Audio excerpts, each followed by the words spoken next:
Hello, chemistry seekers and lovers. I present to you a small video which tells you basics which are required to understand the topic of ideal and non-ideal solutions, where you learn positive deviation as well as negative deviations. Go ahead and enrich yourself.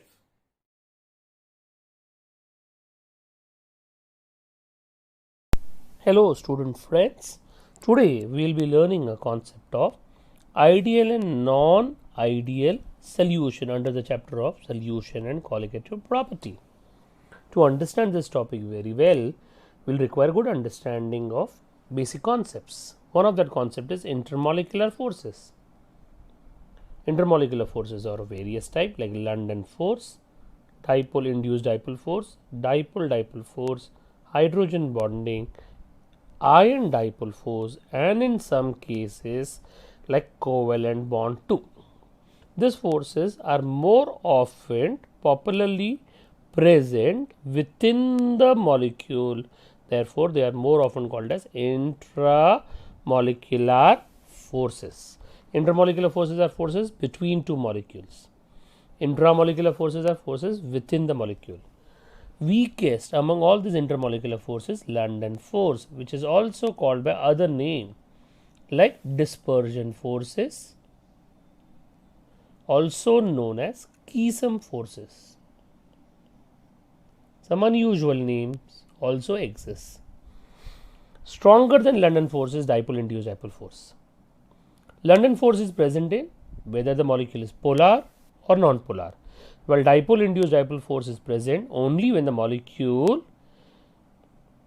molecule is polar and the other molecule which comes in contact is non-polar, while dipole force is present within polar molecules, while hydrogen bonding is also present within polar molecules but with a special case, and it is found to be stronger than dipole force.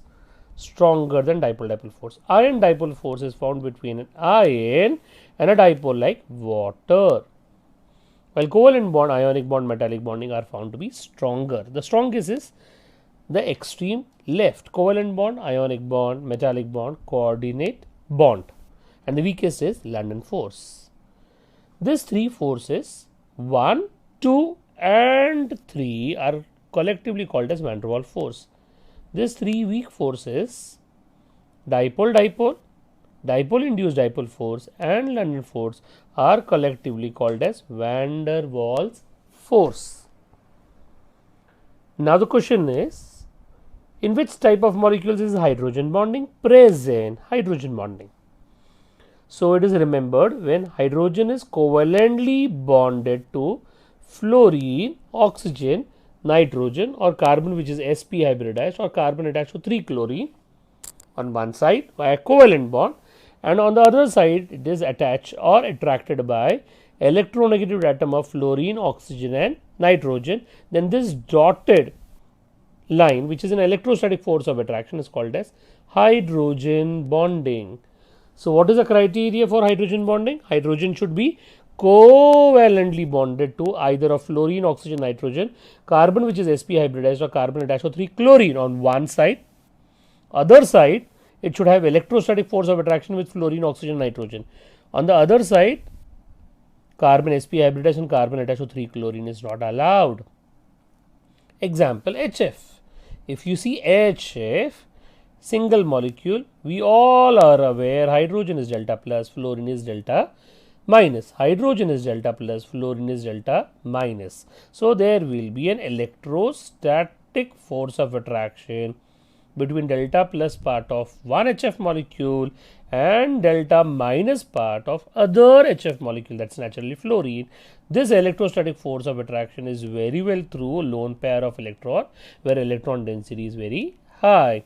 Such a type of dotted line is called as hydrogen bonding. So hydrogen bonding is present between HF and HF molecule, which gives its crisscross type of arrangement. Again, this intermolecular force of hydrogen bonding is present even in water molecule. Now this is ice, where this is oxygen, hydrogen, hydrogen, oxygen, hydrogen and hydrogen. You are able to see oxygen has two hydrogen bonding via its lone pair, while each hydrogen has hydrogen bonding with the other oxygen, right? So, right, every water molecule in ice is having 4 hydrogen bonding, 2 hydrogen bonding through oxygen and 1 each through hydrogen. In ice, because of fixed arrangement, 4 hydrogen bonding is possible. Because of this, there is a big void present in ice, decreasing its density. Now, if you see an example of water molecule, then not like ice, it can have 4 hydrogen bond. So, science says it has 3 hydrogen bond. But why? Because in water molecule, in liquid water, molecules are slightly far and they have higher thermal energy. So, there will be constantly breaking and formation of hydrogen bonding. So, we do not believe there will be 4 hydrogen bond, we believe there will be 3 hydrogen bond in liquid water. So, all of you should remember 3 hydrogen bond in liquid water and 4 hydrogen bonding in ice. Another diagram explaining the same. Oxygen shown by a red colored sphere, hydrogen shown by a small white colored sphere, and this dotted line indicates hydrogen bonding. Are you able to see? Now, if I want to show the picture very well, pictorial diagram, then oxygen will have 2 lone pairs. I have shown the 2 lone pairs, which is an electron dense area through which this will be hydrogen bonding, and each with 1 hydrogen. So, 1 hydrogen bonding with this hydrogen, 1 hydrogen bonding with this hydrogen, and oxygen is having 2 hydrogen bonds. This is another pictorial diagram of water molecule having large number of hydrogen bonding. Similarly, hydrogen bonding is present even in HF and HCl. So, HF, where hydrogen is delta plus, fluorine is delta minus, HCN, where hydrogen is delta plus, carbon is delta minus. This dotted line is nothing but hydrogen bonding, where you are able to see hydrogen is sandwiched between fluorine through an electrostatic force and through a covalent bond with carbon, which is sp hybridized. You are all aware carbon with 2 pi bonds is sp hybridized. Another example of hydrogen bonding is between chloroform and acetone. Chloroform hydrogen is delta plus, carbon is delta minus. This carbon has high electronegativity because of the presence of 3 chlorine, which actually pull away the electron from carbon. So, carbon, which is electronegativity of 2.5, will behave like 3.0 because the 3 chlorine are pulling away the electrons. Oxygen, which is delta minus, there will be dotted line, that is hydrogen bonding.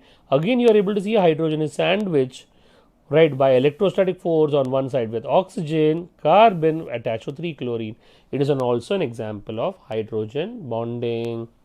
So, hydrogen bonding example that we have seen are HF and HF, water molecules, HF and HCl, and chloroform and acetone.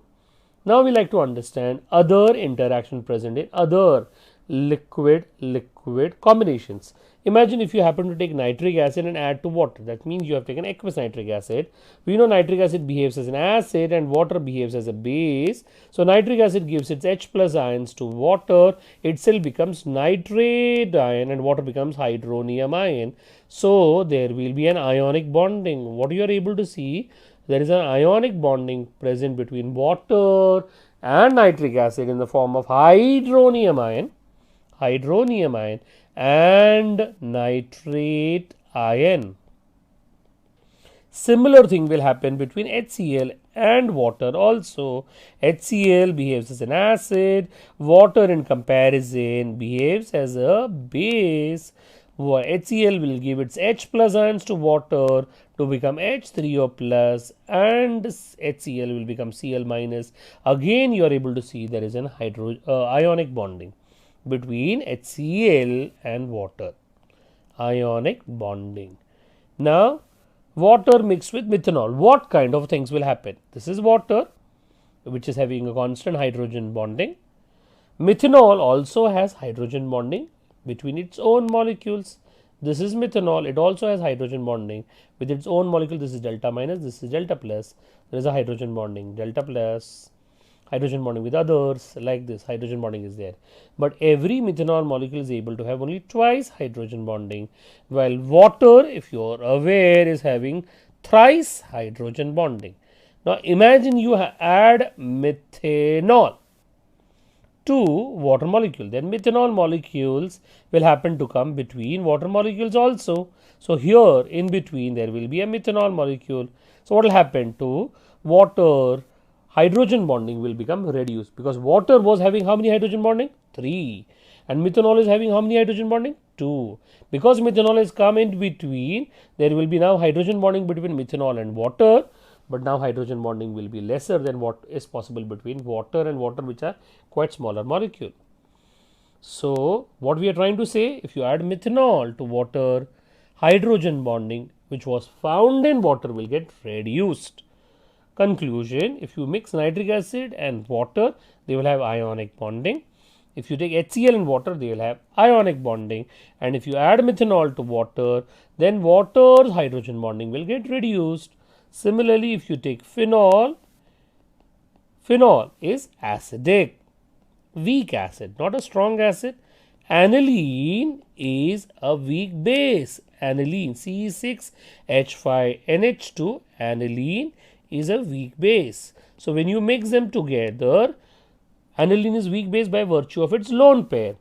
Phenol is acidic by virtue of its delta plus H plus ions. So now H plus ions are transferred to aniline. So you will get C6H5O minus, that's phenoxide ion, with C6H5NH3 plus. What you are able to realize, there is ionic bonding. Technically we are showing 100% ionic bonding, but when phenol and aniline is mixed, we don't find 100% ionic bonding, but sufficient enough to have stronger forces than what is possible between phenol and phenol. Phenol has OH, compound having OH have hydrogen bonding, because hydrogen can become a sandwich between O and O.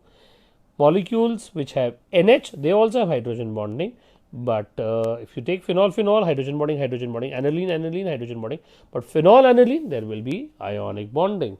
With this basics, we'll stop here and we'll continue with the discussion of ideal and non-ideal in the next video.